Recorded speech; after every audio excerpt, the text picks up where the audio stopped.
సరే అయితే సత్యమూర్తితో ఇలా అంటూ ఉంటుంది. ఇంకా మిథున గొప్పతనం తెలుసుకోకపోతే నేనింకా మూగదానిలా అందరి దగ్గర ఉంటే నా విలువేముంటుందండి. మిథున గురించి ఇంకా నేను మాట అడగకపోతే అస్సలేం బాగోదు అని చెప్పేసి అంటూ ఉంటుంది. "ఏం మాట్లాడుతున్నావు శారదా నువ్వు" అని సత్యమూర్తి అనేసరికి, అవునండి మిథున గొప్పతనం మీకు తెలియాలి. మిథున మన కోసం మీకు తెలియకుండా ఎంత త్యాగం చేసిందో మీకేం తెలుసు?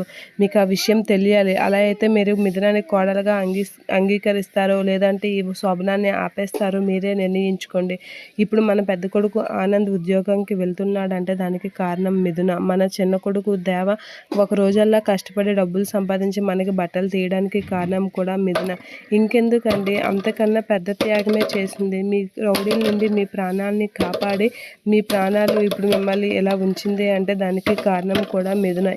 ఇంత చేసిన మిథున మనకి కోడలుగా కాకుండా తన గురించి నేను స్టాండ్ తీసుకోకుండా ఇంకెవరి గురించి ఇదవ్వాలి. ఇంకా నేను మూగదానిలాగా ఏం తెలియనట్లుగా ఉంటే నాకు విలువ ఎక్కడుంటుంది? నా చిన్న కోడలైన మిథునపై నాకు చాలా ఇది ఉంది. మీకు మిథునపై ఇప్పుడు చెప్పండి. మీకు మిథునపై ఎటువంటి అనిపించినా సరే ఈ శోభనాన్ని ఇప్పుడే ఆపేయండి.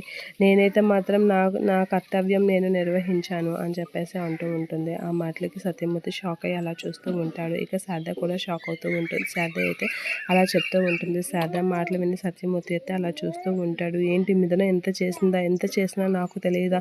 ఆ అమ్మాయి ఎంత త్యాగానికి ఇదయ్యిందా అని చెప్పేసి అయితే చాలా ఫీల్ అవుతూ ఉంటాడు సత్యమూర్తి.